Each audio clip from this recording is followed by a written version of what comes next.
ನಮಸ್ಕಾರ ವೀಕ್ಷಕರೇ, on spot ನ್ಯೂಸ್ಗೆ ಸ್ವಾಗತ. ನಾನು ಸಂಗೀತ.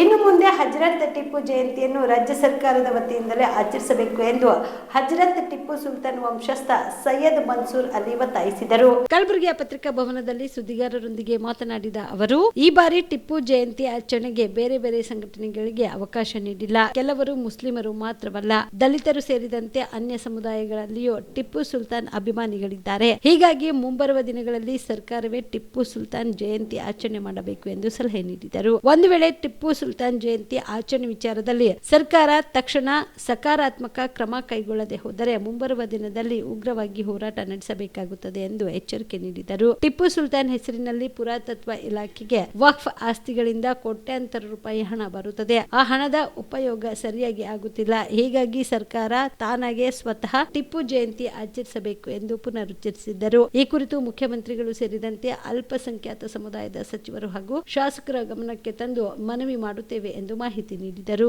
ಅದರಲ್ಲಿ ವಾಟಾಳ್ ನಾಗರಾಜ್ ಸಾಹೇಬರು ನಾವು ಎಲ್ಲರೂ ಸೇರಿ ಒಂದು ಜಜ್ಮೆಂಟ್ ತೊಗೊಂಡಿದ್ದೀವಿ. ಯಾರು ಆಚರಣೆ ಮಾಡಬೇಕು ಪ್ರೈವೇಟೈಸ್ ಪ್ರೋಗ್ರಾಮ್ ಅವ್ರ ಸ್ವಂತ ದುಡ್ಡಿಂದ ಟಿಪ್ಪು ಜಯಂತಿ ಆಚರಣೆ ಮಾಡಿಸಬಹುದು ಅಂತ ಒಂದು ಆರ್ಡರ್ ಕೂಡ ಇದೆ. ಆ ಆರ್ಡರ್ ಮೇಲೆ ರಾಜಕೀಯವರು ಒಂದು ಕಡೆ ಟಿಪ್ಪು ಸುಲ್ತಾನ್ ಜಯಂತಿ ಮಾಡಿದ್ರೆ ಬೇರೆ ಸಮಾಜದವರು ಡಿಸ್ಟರ್ಬ್ ಆಗ್ತಾರೆ, ಬೇರೆ ಸಮಾಜದವರು ಮೀಡಿಯಾ ಬೈಟ್ ಕೊಟ್ಟು ಬೇರೆ ಲೀಡರ್ಗಳು ಇದೊಂದು ಕಾಂಟ್ರವರ್ಸಿ ಆಗುತ್ತಂತ ಇವ್ರು ಸ್ಟಾಪ್ ಮಾಡಿದ್ದಾರೆ. ನಾವು ಸ್ಟಾಪ್ ಮಾಡೋಕ್ಕೆ ಬಿಡಲ್ಲ. ಯಾಕಂದರೆ ಟಿಪ್ಪು ಸುಲ್ತಾನ್ ಒಬ್ಬ ವೀರ ಕನ್ನಡಿಗ. ಹಜರತ್ ಟಿಪ್ಪು ಸುಲ್ತಾನ್ ಈ ರಾಜ್ಯಕ್ಕನ್ನು ತಮ್ಮ ರಕ್ತವನ್ನು ಕೊಟ್ಟು ಫಸ್ಟ್ ಫ್ರೀಡಮ್ ಫೈಟರ್ ಮತ್ತು ದೊಡ್ಡ ಸೈಂಟಿಸ್ಟು. ಆದರೂ ಕೂಡ ಸರ್ವಧರ್ಮ ಒಂದು ಮೆಸೇಜ್ ಹೋಗುತ್ತೆ.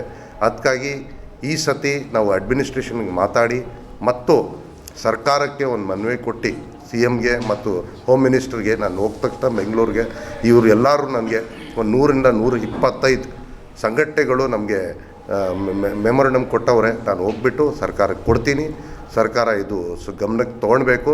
ಆಮೇಲೆ ಇಲ್ಲಿಂದ ಯಾರು ಇನ್ಚಾರ್ಜ್ ಮಿನಿಸ್ಟ್ರ್ ಇದ್ದಾರೆ ಪ್ರಿಯಾಂಕ್ ಖರ್ಗೆ ಅವರು, ಆಮೇಲೆ ಇವರು ಎಲ್ಲರೂ ಮುಂದೆ ಒರೆಸಿ. ಯಾಕಂದರೆ ನಮ್ಮದು ಇದರಲ್ಲಿ ನಾವು ಮೊಹಮ್ಮದ್ ಪೈಗಂಬರ್ ಬರ್ತ್ಡೇ ಆಚರಣೆ ಮಾಡ್ತೀವಿ. ಅದ್ರ ಜೊತೆಯಲ್ಲಿ ಹಜರತ್ ಟಿಪ್ಪು ಸುಲ್ತಾನ್ ವಲಿ ಸೂಫಿ ಇದ್ದಾಗ ನಾವು ಅವ್ರ ಉರುಸನ್ನು ಮಾಡಬೇಕು, ಟಿಪ್ಪು ಸುಲ್ತಾನ್ ಜಯಂತಿನೂ ಮಾಡಬೇಕು. ಹೋದ ಸರ್ಕಾರ BJPದಲ್ಲಿ ಟಿಪ್ಪು ಸುಲ್ತಾನ್ ಸಿಲೆಬಸ್ ತೆಗೆದಿದ್ದಾರೆ. ಈ ಸರ್ಕಾರಕ್ಕೆ ನಾವು ಬರೋಕ್ಕೆ ಮುಂಚೆ ಒಂದು ಅಜೆಂಡಾನ ಕೊಟ್ಟಿದ್ವಿ. ಏನು ಸರ್ಕಾರ ಬಂದ ತಕ್ಷಣ ನಾವು ಟಿಪ್ಪು ಸುಲ್ತಾನ್ದು ಸಿಲೆಬಸ್ ಓದ್ಸತಿ ಯಾವ್ದು ಗೌರ್ಮೆಂಟಲ್ಲಿ ತೆಗೆದಿದ್ರು ಈ ಗೌರ್ಮೆಂಟಲ್ಲಿ ತೊಗೊಂಡು ಬರ್ತಾ ಇರುತ್ತೆ. ಇವತ್ತು ತನಕನೂ ಅದು ಚರ್ಚೆಗೆ ಬಂದಿಲ್ಲ. ಮಧು ಬಂಗಾರಪ್ಪ ಅವ್ರು ಎಜುಕೇಷನ್ ಮಿನಿಸ್ಟ್ರ್ ಇದ್ದಾರೆ, ಅವ್ರಿಗೂ ಒಂದು ಮೆಮೊರಂಡಮ್ ಕೊಟ್ಟು ಏನು ಸಿಲೆಬಸ್ ತೆಗೆದಿದ್ದಾರೆ ಅದು ತೊಗೊಂಡು ಬನ್ನಿ ಅಂತ. ಅದಾದಮೇಲೆ ಟಿಪ್ಪು ಎಕ್ಸ್ಪ್ರೆಸ್ ಅಂತ ಒಂದು ಹೆಸರಿತ್ತು. ಆ ದೊಡ್ಡ ರೈಲ್ 55 ವರ್ಷದಿಂದ ಓಡ್ಕೊಂಡಿದ್ದು ಮೈಸೂರಿಂದ ಕಲ್ಕತ್ತಾ ತನಕ. ಯಾಕಂದರೆ ಕಲ್ಕತ್ತಾದಲ್ಲಿ ನಮ್ಮೆಲ್ಲ ವಂಶಸ್ಥರಿದ್ದಾರೆ. ಅದಕ್ಕಾಗಿ ಆ ಟ್ರೈನ್ ಹೆಸರನ್ನು ತೆಗೆದಾಕಿದ್ರು.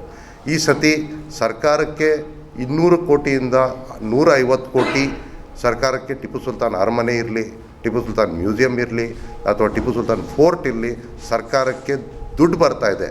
ಆ ಸರ್ಕಾರ ದುಡ್ಡು ಬೆಳೆಸ್ಕೊಂಡು ಏನು ಮಾಡ್ತವ್ರೆ ಟಿಪ್ಪು ಸುಲ್ತಾನ್ ಹೆಸರಲ್ಲಿ ಝೀರೋ ಔಟ್ಕಮ್ ತೋರಿಸ್ತವ್ರೆ. ಅದಕ್ಕಾಗಿ ನಾನು ಸರ್ಕಾರಕ್ಕೆ ಹೇಳ್ತೀನಿ, ಆ ದುಡ್ಡಿಂದ ಒಂದು ಒಳ್ಳೆ ರಿಸರ್ಚ್ ಸೆಂಟರ್ ಮಾಡಬೇಕು. ಮೈನಾರಿಟೀಸ್ ಮತ್ತು ಬೇರೆ ಬೇರೆ ಸಮಾಜಕ್ಕೆ ಟಿಪ್ಪು ಸುಲ್ತಾನ್ ಯೂನಿವರ್ಸಿಟಿ ಮಾಡಬೇಕು, ಲೈಬ್ರರೀಸ್ ಮಾಡಬೇಕು. ಹಜರತ್ ಟಿಪ್ಪು ಸುಲ್ತಾನ್ ಶಹೀದ್ ಹೆಸರಲ್ಲಿ ಎಲ್ಲ ಡಿಸ್ಟ್ರಿಕ್ಕಲ್ಲಿ ಒಂದು ಟಿಪ್ಪು ಭವನ್ ಮಾಡಿ ನಾವು ಎಲ್ಲೂ ಆಚರಣೆ ಮಾಡಬೇಕಂದ್ರೆ ಒಂದು ಡಿಸ್ಟ್ರಿಕ್ಕಲ್ಲಿ ಒಂದು ಟಿಪ್ಪು ಭವನ್ ಇದ್ದರೆ ಪ್ರತಿ ವರ್ಷ ಆ ಭವನಕ್ಕೆ ಯೂಟಿಲೈಸ್ ಮಾಡ್ತೀವಿ. ಆ ತಿಂಗಳಾದ ತಕ್ಷಣ ನಾವು ಬೇರೆ ಬೇರೆ ಸಮಾಜದವರು ಬೇರೆ ಬೇರೆ ಹುತಾತ್ಮ ಅವ್ರದ್ದು ಜಯಂತಿಯನ್ನು ಆ ಟಿಪ್ಪು ಭವನಲ್ಲಿ ಆಚರಿಸ್ತೀವಿ ಅಂತ ನನ್ನೊಂದು ಮನವಿ ಮಾಡ್ಕೊಳ್ತೀವಿ. ಈ ಸತಿ ಈ ಸರ್ಕಾರ ಬಂದ ತಕ್ಷಣ 4.5% reservation of Muslim education minorities ಇತ್ತು, ಅದು ಹೋಯ್ತು. ನಾವು ಏನು ಅಂದ್ಕೊಂಡಿದ್ವಿ, ಈ ಸರ್ಕಾರ ಬಂದ ತಕ್ಷಣ ನಮಗೆ ರಿಸರ್ವೇಷನ್ ಆಫ್ ಎಜುಕೇಷನ್ ನಮಗೆ ತಿರ್ಗಾ ವಾಪಸ್ ಸಿಗೋದು. ಕೋರ್ಟಲ್ಲಿ ಪೆಂಡಿಂಗ್ ಇದೆ. ಕೋರ್ಟಲ್ಲಿ ಏನಾದರೂ ಇರಲಿ, ಸರ್ಕಾರ ಈ ಸತಿನೇ ತಕ್ಷಣಕ್ಕಾಗಿ 4.5% ಇಲ್ಲ. ಯಾಕಂದರೆ ಅಲ್ಪಸಂಖ್ಯಾತರು ಕರ್ನಾಟಕದಲ್ಲಿ 8 ಕೋಟಿ ಜನದರಲ್ಲಿ 1.25 ಕೋಟಿ ಮೈನಾರಿಟೀಸ್ ಇದ್ದಾರೆ.